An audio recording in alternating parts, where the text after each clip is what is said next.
Hey guys, I've just played my fourth round game at an open classical tournament here in Almaty, Kazakhstan.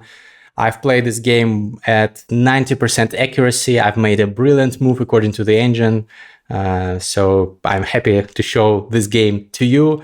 Obviously, yesterday I had one of the most painful losses in my chess career, a loss to an international master whom I outplayed completely, and I had a completely winning position in many ways, but I managed to blunder in one move at the end, so I have to come back. So now in round 4, I'm playing against Nazar Yesenbayev, a Kazakhstani junior. He's unrated because he hasn't yet gotten the chance to get his rating, and I'm playing with the black pieces. He opens up with 1e4, and I choose my beloved French defense, and here my opponent did what many lower rated players do against the French. They don't want to go into the main lines, they want to exchange pieces and try to play for a draw, because this is a boring drawish position, but still there is some life in it if you play it the right way. So here I go bishop d6, this is all theory. So my opponent takes this. There are plans in such variations to go queen d2, knight c3 and castle long, whereas I would castle short, and that would be a opposite side castling game, interesting, exciting, but he didn't want that. He wanted to exchange the pieces, so okay, I can't resist. And here he goes bishop d3, and here I thought, why not give him a check on b4, queen b4 check. It's an interesting move. Not so often you see this queen going to b4 and forking the king and the b2 pawn. And here's what I thought. I thought that if he goes knight d2, I won't take this pawn. But if he goes c3 or knight c3 or queen d2, I will take the b2 pawn. And the most ambitious move here, I think, would be knight c3 if he wanted to sacrifice the pawn. And here I can thankfully take the pawn, because if he goes knight b5, which is common in such positions when you sacrifice this poisoned pawn on b2, thankfully I have this check, queen b4 check. And he blocks, and I have this check, queen e7, both checking the king and protecting this c7 pawn. And white has some compensation, but I'm up a pawn. I would be glad to go for this position. But when I calculated, I decided that if he goes knight b to d2, I won't take this pawn, because this I didn't like. I didn't like the fact that he has this check, and I have to block. And then he has, for example, rook b1. Yes, I can take, but he has later on rook takes b7, or immediately rook takes b7, infiltrating into my position with some threats, with knight g5 threat attacking my bishop. And I thought, white is too active, this is dangerous, I don't want to go for this. But I calculated that after this knight b to d2 move, I'll just castle.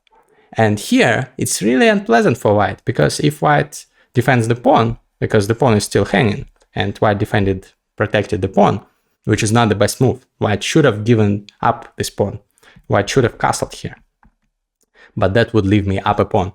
But queen c1, you would think it's a logical move, but rook e8, and suddenly I give you a check. You have to block with the bishop, or be deprived of castling rights. King f1. Actually, the computer recommends king f1, says it's the best move, but it's not a happy decision. And my opponent didn't want to do that, and he blocked with the bishop, which is already a mistake. And black is already dominating, because white will not be able to castle. This bishop is hanging, and I will put more pressure on it. And here I thought I should be practically winning out of the opening, but I didn't find the way. I went knight c6, which is not the best move. The computer gives queen e7 as the best one, but I calculated c3, queen e7. Still quite good, I thought, because I'm threatening to take with a checkmate, so he has to defend with queen d1. He has already spent 2 tempi moving the queen back and forth. And here I thought I should have some win, but I struggled to find it, and even the computer doesn't find it here. So the computer gives bishop g4 as the top engine move, and then h3, bishop h5, but still I'm not winning by any means. Here he can go king f1, and then slowly move the king to g2 and manually castle it, as they say. So, but still, that's what I should have gone for. I went bishop f5, which is a mistake and loses all the advantage. because here I overlooked that he has this knight f1, great move. I completely forgot about that move. He can block the file now and castle, and I can do nothing about it. So I just finish my development, drop back with the bishop, and he castles, and it's an absolutely equal position. I've spoiled all my opening advantage. Here I was afraid I'd go on tilt, because yesterday I lost the game in a painful way. Now I'm frustrated that I cannot win against a lower rated player, an unrated player. So I was like, what the hell?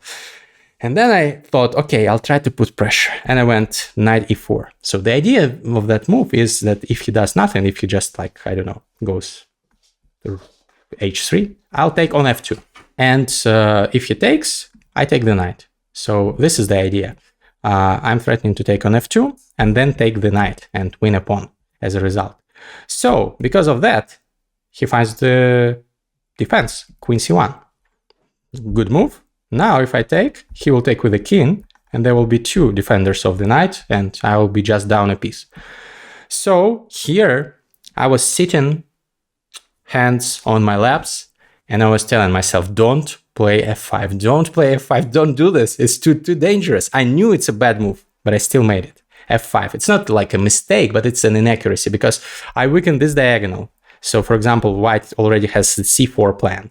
And if I take, the bishop takes, and it's a check, and the bishop is activated. The bishop that used to be a nuisance, unable to move on e2. Remember back then? Now it's a great piece, and I have to move my king, and white will have counterplay, knight d5. So this might get scary. But I decided, you know what? I have to create something. I have to risk. You know what? Yes, I'll go f5. At least I'll try to do something. I need to win this game. So my opponent reacted also in a good way. Bishop b5, a very logical move. He can trade the bishop for the knight, damage my pawn structure, and then put the knight on e5. This will be a great post for the knight. And here I was like, oh man, he's starting to outplay me. And I was like, okay, I will just go all in and attack him. Rook f8, preparing to go f4, and later on even maybe f3. Yes, the computer says it's a mistake, not the best move, but I wanted to gamble. Let's see if it paid off. He took my knight, which is a great decision. And rook e1 is too slow. He should have gone for knight e5, I think. Yes, the computer agrees. Knight e5, I take in the pawn and the bishop. Here I was calculating this line in advance, and I thought that f4 is the move. But apparently I don't have too much. I wanted to sack the exchange, so if he takes, I can go queen g5. His knight is hanging, he can take my rook, but I'll take his knight, and yeah, actually it's not that bad. The computer now thinks I'm better. So yeah, I will have two pieces for the rook, and my position is good. So it seems that I was correct in my evaluation, but he had something else here. He had knight d1. Wow, I didn't see that. So yeah, now I'm down a pawn. My rook is hanging, but I have some attack over here, attacking prospects, if my rook gets opened up. So the computer gives 0.0 evaluation, which means it's equal, but there is room for play in this position. But okay, he didn't go for those complications. He should have gone for the complications. I expected him to, but he preferred a slow approach, and so this gave me time to start my attack. Bishop h5. I'm threatening to take on f3 and spoil his pawn structure, and this will weaken his king, so he doesn't want to do that. Again, I expected knight e5 here. I thought it's the best move, and here I also wanted to go f4 with similar ideas. But here, apparently the computer says f3 is very strong. I didn't see that move. It's not obvious. And also knight c2. Wow, knight 3 to c4. Wow, this is crazy. Everything is hanging. But if I take here, he'll take here. So this is around equal, the computer says. I didn't honestly look at this. I thought I'll just go f4 and I'll have an attack and we'll see what happens. But he didn't go for knight e5. He was afraid of something. He went knight d2, trying to trade off this powerful knight of mine. But the problem for him is that I have a great sequence of moves now, which I calculated. It starts with f4, continuing the attack. Here, again, he should have gone for knight e to c4, which is Not an obvious move to make, but he should have gone for it. So I don't know what I would do in this position. Probably f3 and attack. Knight takes, d takes. This is a crazy position, but I think I'd definitely take black here. So the computer says that queen c2 is fine for black, but I really don't know. What if I go queen g5, threatening mate, g3? And what if I go... interesting. If I go queen g4, queen takes e4, and if queen h3 intending to checkmate him, he has queen e6 check. And this exchanges the queen, so it's not easy to win this actually with black. But the attack is strong, so I think it's not obvious, this variation for white. But after f4, f4 was not the strongest move apparently. The best would be to go queen h4 first, but I went f4, and here he took on d5, which is an interesting choice. So he decided to go f3 and take this knight, but this fails to a beautiful combination that I've found, and I'm happy that I have calculated it in advance. Queen h4 first, I'm threatening queen f2, he has to take my knight, then f3, clearance sacrifice. I sax this pawn to clear the way for my rook, he takes with a knight, and now I could have obviously taken with the bishop. He takes, I take with the rook, and my attack continues, but there is no forced mate, and the game continues. But here, I sacrificed, yes, the rook. Rook takes f3, which is a brilliant move according to the chess.com's engine.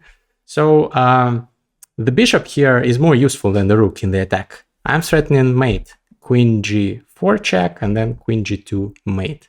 And turns out there is nothing white can do. White can prolong the agony. Computer gives mate in 15. So with best play, white can prolong the agony for 15 more moves. So white went rook e3, which is not best play. Now it's mate in 10. And here I've spent some time calculating, making sure everything is fine, and I've calculated a forced mate sequence. So I went queen g4, queen g2. Actually, the computer says queen f2 is bad, king f2 is bad, but still, it's the same. The computer is glitching. He also has just this move, so it's the same. So he went king f1, which is same thing. I check him from g1. This is only moves, a sequence of only moves for white. So he has no moves. Now I take on e4. I take with the bishop, importantly, because if I take with the pawn, he can run away to c4. Still, this will be winning, but why allow this? So I take here. He takes, only move. I take, and I've calculated that if he takes on e4, I have queen e2 check. He cannot block with queen e3 because then I have a rook e8 winning his queen, at the very least, and with mate to follow. So if he goes king f4 or f5, I'll go rook f8, and I will just ladder mate him. King g5, queen g2, etc., etc. This will be mate in several moves. So this is what I calculated, and I calculated that if he goes king c4, which is maybe a more creative approach, I have queen e2 check. So wherever he goes, he gets checkmated. For example, if he goes to b4, I have rook b8 check, and if he goes to a4 or a3, doesn't matter, queen a6 is ladder checkmate. So he went to c5, but here I calculated queen h5 check, and he resigned because it's forced mate in 5. So king c4, I have queen d5 check. Again, I'm not allowing him to escape, and this will be a checkmate, queen b5, queen a5. And if he goes to, so queen h5 is a check. If he goes to, for example, b4, rook b8, and it's the same thing. If he goes to c4, queen b5 is a beautiful checkmate. So his king went on a long journey, but it was a dangerous one, and he never came back. I'm glad I won this game. Now I feel a little bit more confident after this horrible loss. I felt devastated and destroyed. Now I still feel pain about yesterday's loss, but at least I've come back a little bit, and in the last round I'll try to win to finish the tournament on a high note. See you in the next recap.